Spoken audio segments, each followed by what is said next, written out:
देणं आवश्यक आहे. त्या हेतूने सन्माननीय आयुक्त साहेबांनी ते आदेश काढलेले आहेत. या सभागृहाला काय अधिकार आहेत, स्थायी समिती सभापतींना काय अधिकार आहेत, महापौरांना काय अधिकार आहेत, हे सर्व लिहून ठेवलेलं आहे ना कायद्यामध्ये. हो. तर आयुक्तांनी अशी पोकळी वगैरे निर्माण झाली तर आयुक्तांनी स्वतः निर्णय घ्यायचा असे काय अधिकार आयुक्तांना आहेत का? पहिली गोष्ट, परिवहन समिती, परिवहन उपक्रम आणि आयुक्तांचा काही संबंध नाही. स्वतंत्र विभाग आहे तो. तुम्ही त्याच्यामुळे ढवळाढवळ करणारे तुम्ही कोण? तुम्हाला या कायद्यामध्ये कुठेतरी परिवहन समिती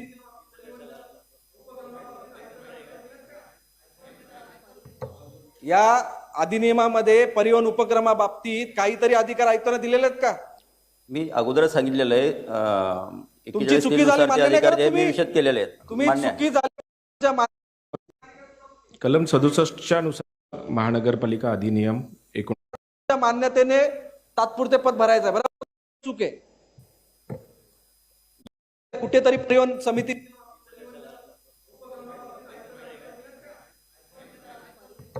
या अधिनियमामध्ये परिवहन उपक्रमाबाबतीत काहीतरी अधिकार आयुक्तांना दिलेले आहेत का?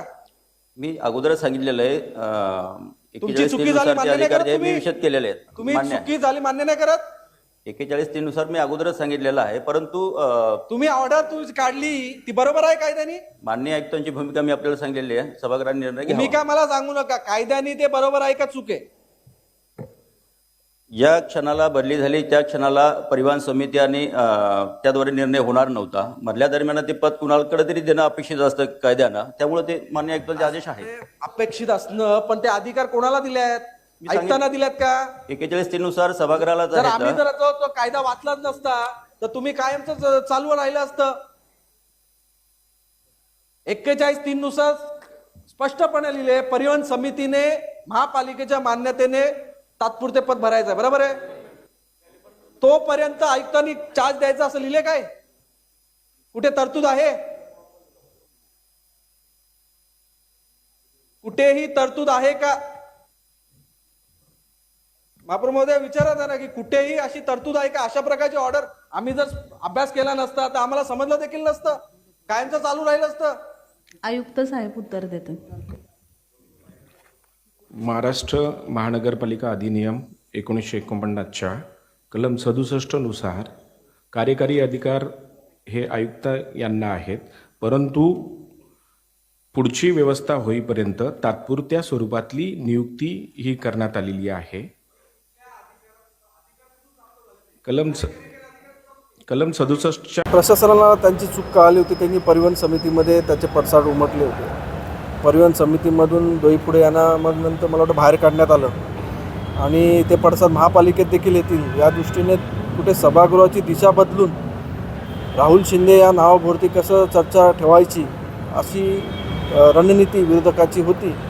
पण त्या ठिकाणी हे सभागृह आता कायदेशीररित्या मुद्द्यांवरती त्या ठिकाणी चर्चा करते.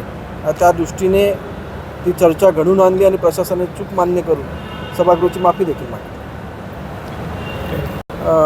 खऱ्या अर्थाने जे प्रशासन आहे त्यांनी आपले अधिकार जाणून घेतले पाहिजे की आपल्याला कशा बाबतीतले काय अधिकार अधिनियमाने महाराष्ट्र महापालिका अधिनियमाने दिलेले आहे.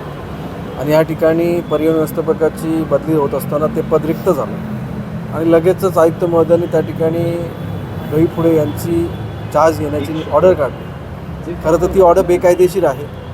कारण की परिवहन उपक्रमावरती कुठलीही नेमणूक करण्याचे अधिकार हे आयुक्तांना नाही, तरी देखील त्यांनी ती नियुक्ती केली. त्यामुळे मी आयुक्तकडून अशी चुकी होणं अपेक्षित नव्हतं. तरी ती मी स्पष्टीकरण मागणी केली की तुम्ही कुठल्या नियमाच्या तुम्हाला अधिकार प्राप्त झाले. ते निशब्द होते. कुठलीही वेडीवाकडी दिशाभूल करणारे उत्तरं. मुळात आयुक्त तिकडे बसले नव्हते. त्यांच्या साठी प्रतिनिधित्व गेठे यांनी उपायुक्त म्हणून त्यांनी केलं आणि त्यांनी उडवाउडवीची उत्तरं त्या ठिकाणी दिली आणि त्यामुळे त्यांनी शेवटी मग त्यांची चूक मान्य केली.